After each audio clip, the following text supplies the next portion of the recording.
सुप्रभात छात्रों। जैसा कि आप सभी जानते हैं कि हमारी प्रथम इकाई परीक्षा प्रारंभ होने जा रही है, जिसकी हम पुनरावृत्ति प्रारंभ कर रहे हैं। पुनरावृत्ति में मैं आज आपको पढ़ाने जा रही हूँ बसंत बुक से जो है पाठ 1 हम पंछी उन्मुक्त गगन के।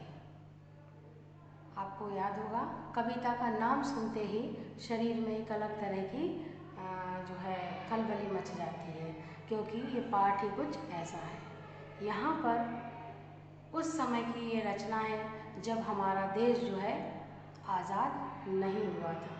ठीक है, लोग जो है आज़ादी के लिए तरस रहे थे, लेकिन सभी समझ नहीं आ रहा था कि क्या किया जाए।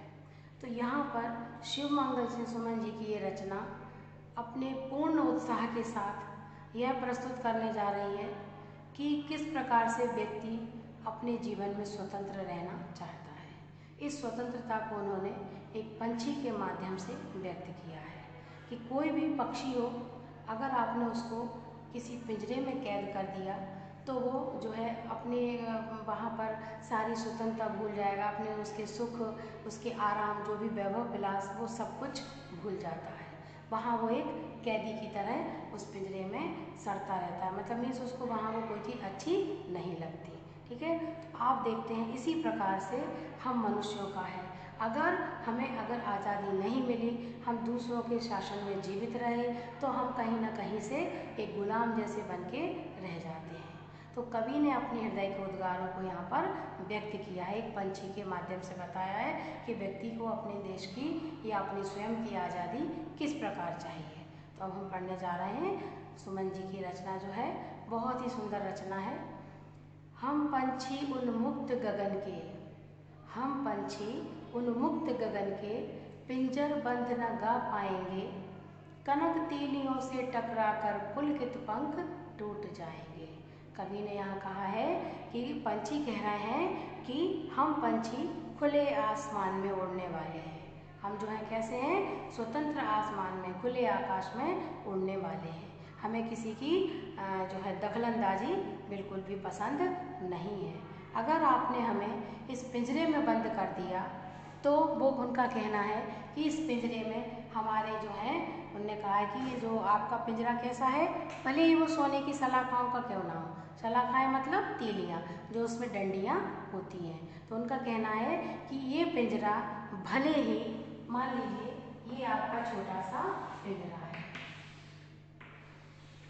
ठीक है, ये पिंजरा काहे का बना है, सोने की सलाखाओं का।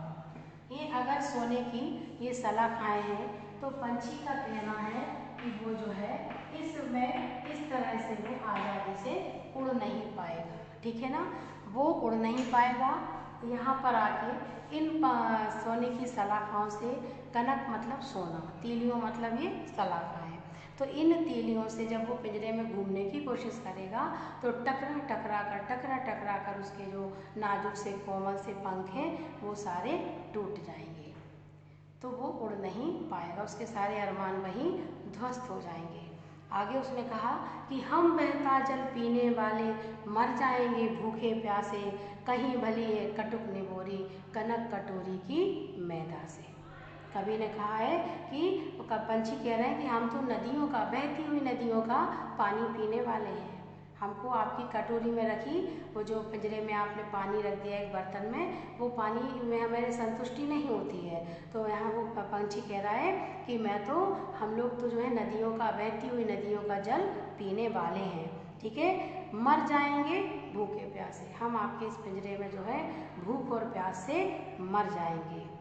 कहीं भली है कटुक निबोरी कनक कटोरी की मैदा से, आपने जो हमें भोजन एक सोने की कटोरी में रख दिया है ना, बहुत अच्छी कीमती कटोरी में रख दिया है, उस कटोरी में रखी वो बहुत अच्छी सी स्वादिष्ट मिठाई की अपेक्षा हमें वो कड़वी नीम की निबोली ही पसंद है।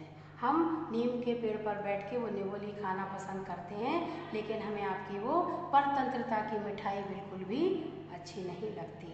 अर्थात कवि का कहना है कि पंछी के माध्यम से वो यह व्यक्त कर रहे हैं कि कोई भी व्यक्ति जो है आप उसे कितना भी लालच दो, सोने का दो, अच्छे अच्छे खाने पीने का दो, लेकिन वो किसी की गुलामी में रह के वो सारी चीज़ें पसंद नहीं करता। ऐसे ही पंछी अपना दुख व्यक्त कर रहे हैं। उन्होंने कहा कि स्वर्ण श्रृंखला के बंधन में अपनी गति उड़ान सब भूले, बस सपनों में देख रहे हैं तरु की फुनगी पर के झूले। यहाँ कवि ने बहुत ही अच्छी रचना जो है अपने शब्दों को ऐसा पिरोया है। उनका कहना है कि जो सोने की ये जो सलाखाएँ हैं, जो श्रृंखलाएँ हैं, इनकी बंधन में आके हम अपनी उड़ने की गति सब कुछ भूल गए हैं। कितना उड़ना है, कितनी तेज़ी से कहाँ कब रुकना है, ये सब कुछ हम भूल गए हैं। अब तो बस यहाँ बैठे बैठे सपना देख रहे हैं कि हम कहाँ, मान लीजिए जो तरु की फुनगी क्या होती है, ये वृक्ष की सबसे ऊपर की डाली होती है। जब पक्षी वृक्ष की डालियों पर बैठते हैं, हवा चलती है तो वो झूले के समान झूलते हैं। ठीक है, तो उन्हें ऐसा लग रहा है कि वो पेड़ की सबसे ऊपर की डाली पर बैठ के झूलना तो हमारा मात्र सपना ही रह गया है। अब हम ऐसा कब झूल पाएंगे, ये हमारी आज़ादी छीन ली गई है। इस प्रकार कवि जो है बहुत बता रहा है पंछी के माध्यम से कि वो बहुत ही दुखी है। उनका कहना है कि ऐसे थे अरमान की उड़ते नीले नभ की सीमा पाने, और लाल किरण सी चोंच खोल चुगते तारक अनार के दाने। उनने कहा है कि मेरी तो ऐसी इच्छा थी कि मैं इस नीले आसमान में बहुत ऊंचाई तक उड़ के जाता। ठीक है, और ये आसमान में जो क्या है, ये लाल किरण सी चोंच, जो पक्षी की चोंच है वो लाल किरण के समान है, और जो आसमान में तारे चुटके हुए हैं वे ऐसे प्रतीत हो रहे हैं मानो वे अनार के दाने हों। ठीक है, तो यहाँ पर कवि ने जो है बताया कि मैं उन तारे रूपी अनार के दानों को वहाँ तक उड़ के जाता और अपनी लाल चोंच से उनको खा लेता। ठीक है, ऐसी मेरी इच्छा थी। उन्होंने कहा कि होती सीमाहीन क्षितिज में इन पंखों की होड़ा होड़ी, या तो क्षितिज मिलन बन जाता या तनती सांसों की डोरी। उन्होंने कहा कि या तो सीमाहीन क्षितिज में होती, सीमाहीन क्षितिज में, क्षितिज मतलब जहाँ धरती और आकाश एक होते दिखाई देते हैं। आप दूर से देखेंगे, कहीं किसी पहाड़ी तरफ देखेंगे तो आपको लगेगा कि धरती और आकाश जो यहाँ पर मिल रहे हैं। ऐसी जगह पर जहाँ पर धरती आसमान एक होते दिखाई देते हैं उसको कहते हैं क्षितिज। तो बोलते हैं उस सीमा तक, उस स्थान तक हम उड़ते, प्रतियोगिता करते, इन पंखों की होड़ा होड़ी मीन्स मुकाबला करते, प्रतियोगिता करते हुए हम वहाँ तक जाते। तो या तो क्षितिज मिलन बन जाता, या तो हम वहाँ तक पहुँच जाते, और या फिर ये सांसों की डोरी तनती रहती, हम हाँफते हूँफते आसमान में उड़ते रहते। नीड़ ना दो चाहे टहनी का, अंत में उन्होंने अपना पूर्ण अरमान निकाल दिया कि नीड़ ना दो चाहे टहनी का आश्रय छिन्न भिन्न कर डालो, लेकिन पंख दिए हैं तो आकुल उड़ान में विघ्न ना डालो। यहाँ पर कवि ने कहा कि नीड़ ना दो चाहे टहनी का, आप मुझे, नीड़ मतलब घोंसला है ना, जो आप अपनी घोंसले जो टहनियों पर डालियों पर घोंसले बनाते हैं वो आप मुझे मत दो, रहने के लिए बिल्कुल मत दो, और हमारे जितने भी सहारे हैं, जो आसरे हैं, उन सबको आप छिन्न भिन्न कर डालो, सब तोड़ दो, मिटा दो। लेकिन जो हमें भगवान ने उड़ने के लिए पंख दिए हैं, उन ऐसे पंखों की बेचैन उड़ान में, जो उड़ने के लिए अति आतुर हैं, ऐसी उड़ान में किसी प्रकार की विघ्न या बाधा मत डालो। इस प्रकार से शिवमंगल से सुमन जी ने पूरी कविता में बताया है, पंछी के माध्यम से व्यक्ति की स्वतंत्रता का वर्णन किया है कि व्यक्ति किस प्रकार अपने जीवन में स्वतंत्र रहना चाहता है, और ये स्वतंत्रता वह जरूरी भी है। इस प्रकार से कवि ने ये जो कविता की लाइनें ली हैं उनमें कई जगह उसने कई प्रकार के अलंकारों से उनको सजाया है। बीच बीच में कई अलंकार हैं, कहीं पुनरुक्ति प्रकाश है, कहीं आपने उसमें विशेषण का भी प्रयोग किया है। ठीक है ना, तो तरह तरह से उसने कविता में अपने शब्द गुणों को, विशेषताओं को और अलंकार से सजा करके कविता पूर्ण की है। तो आपको कविता का अर्थ तो अच्छे से समझ में आ गया बेटा, और अपन पहले भी पढ़ चुके हैं। लेकिन आपको ये बता दूं कि ये कविता से आपको पूछा जा सकता है कि बसंत पाठक कविता का नाम क्या है, तो आपको मालूम होना चाहिए हम पंछी उन्मुक्त गगन के। और यदि आ गया कि हम पंछी उन्मुक्त गगन के कविता के कवि कौन है, तो आपको मालूम होना चाहिए कि श्री शिवमंगल सेन सुमन जी हैं। ठीक है, अब आपको ये पता हो गया। दूसरा, आपको यहाँ कई शब्द हैं ऐसे कि जिनके आपको अर्थ मालूम होने चाहिए। जैसे आपसे पूछा जाए कि कनक तीलियाँ, कनक तीलियाँ क्या होता है? कनक तीलियाँ मीन्स सोने की शलाखाएँ। ठीक है, अब अगर आपको हम पूछें कि पिंजर बंद का मतलब पिंजरे के अंदर कैद होना, है ना। फिर स्वर्ण श्रृंखला क्या है? सोने के समान शलाखाएँ, जो शलाखाएँ हैं वो कैसी हैं? सोने की हैं। ठीक है, गोल्ड। इस प्रकार से नीड़ मतलब घोंसला। ठीक है, आपको ऐसे बहुत सारे शब्द हैं जिनके इसमें से अर्थ पूछे जा सकते हैं आपसे। ठीक है, ये आपको समझ में आया। अब आपको प्रश्नों के उत्तर पढ़ना है, उनको हम किसी भी तरह से वैकल्पिक रूप में आपसे पूछ सकते हैं। मान लीजिए हमने पूछा कि पंछी उन्मुक्त रहकर अपनी कौन कौन सी इच्छाएं पूरी करना चाहता है, तो हम उसमें 4-5 इच्छाएं गलत लिखेंगे और एक इच्छा सही लिखेंगे कि वो आसमान तक या क्षितिज तक उड़ना चाहता है। तो आपको वो 3 गलत और ये सही है, इसमें आपको टिक करना है। इस प्रकार से क्वेश्चन हम आपसे पूछ सकते हैं। अब आपके पास है अगला अनुमान और कल्पना। तो ये काल्पनिक प्रश्न है, ये यहाँ विकल्प में नहीं पूछे जाएंगे। भाषा की बात में आप देख रहे हैं, जैसे लिखा हुआ है स्वर्ण श्रृंखला, स्वर्ण श्रृंखला और लाल किरण। यहाँ पर आपने देखा कि श्रृंखला कैसी है? सोने की है, स्वर्ण के समान है वो। ठीक है, उसका गुण बता रही, काहे की है वो? सोने की बनी हुई है। तो यहाँ क्या है? गुणवाचक विशेषण है।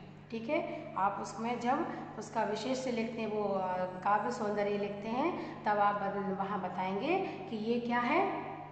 गुणवाचक विशेषण है। ऐसे ही उन्होंने पूछा लाल किरण, किरण कैसी है? लाल है, तो लाल क्या है यहाँ पर? गुणवाचक विशेषण है। ठीक है, तो यहाँ पर और भी ऐसे बहुत सारे शब्द आए हैं जिनकी विशेषता आपसे पूछी जा सकती है, तो उन्हें आप ध्यानपूर्वक पढ़ेंगे। अब अगला क्वेश्चन है इसमें समास।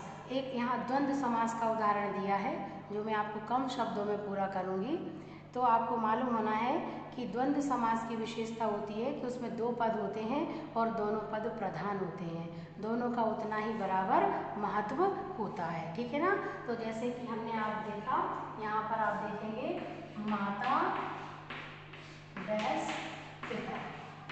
अब आपने देखा कि इस द्वंद्व समास के लिए जब हम यहाँ पर विग्रह करेंगे, समास को जब हम अलग करते हैं, तो इस डैश की जगह हम क्या लिख देते हैं? माता और पिता। ठीक है, आपने देखा हमने डैश की जगह और लगाया, और का मतलब ये दोनों आपको उतने ही प्रधान है। माता की भी उतनी विशेषता आपके लिए प्रधानता है, महत्वपूर्ण है, और पिता भी आपके लिए उतने ही महत्वपूर्ण है। जैसे दिन रात, तो द्वंद्व समास में बीच बीच में कहीं या का भी प्रयोग किया। जैसे हमने बोला आप चाय लेंगे या कॉफ़ी, ठंडा लेंगे या गर्म, तो इस प्रकार से या का प्रयोग भी किया जाता है। कई शब्दों में अथवा भी लगाया जाता है। कई शब्दों में आपने देखा होगा कि या लगाया, अथवा लगाया, है ना, या अकेला, ओनली या, है ना, चाय या कॉफ़ी, माता और पिता, है ना, ठंडा या गर्म। इस प्रकार से हम इसको पूछते हैं। दिन और रात, ये विलोम भी हैं, दिन और रात आपस में विलोम शब्द हैं। तो आपने देखा इस प्रकार से द्वंद्व समास को हम विग्रह करते हैं। तो आपके इसमें कई ऐसे शब्द आए हैं जो द्वंद्व समास के भी उदाहरण हैं, तो आप उसमें से देख सकते हैं। तो आपसे पूछा जा सकता है कि द्वंद्व समास किसे कहते हैं, तो आपको मालूम है कि द्वंद्व समास वह होता है जिसके दोनों पद प्रधान होते हैं, दोनों पदों की उतनी बराबर विशेषता होती है, और उनको जब विग्रह करते हैं तो उसमें विलोम या फिर या और का प्रयोग किया जाता है। बीच में जो योजक चिन्ह होता है, डैश मीन्स योजक, उसको समाप्त करके वहाँ पर हम और या अथवा लगा देते हैं।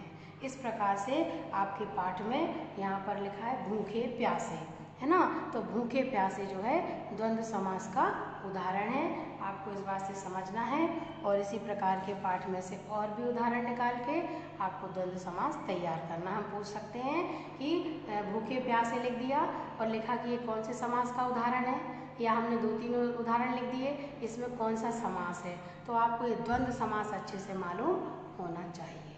क्लियर हो रहा है सभी को? तो बच्चों, आज के वीडियो में मैंने आपको पाठ 1 की पूरी पुनरावृत्ति करवा दी है। आप इसको ध्यानपूर्वक देखें और जो समझ में ना आए उसे आप व्हाट्सएप के थ्रू मेरे से पूछ सकते हैं और अच्छे से तैयारी करके ज़्यादा से ज़्यादा अंकों का लाभार्जन करें, अच्छे से पढ़ाई करें, स्वस्थ रहें। ठीक है? धन्यवाद।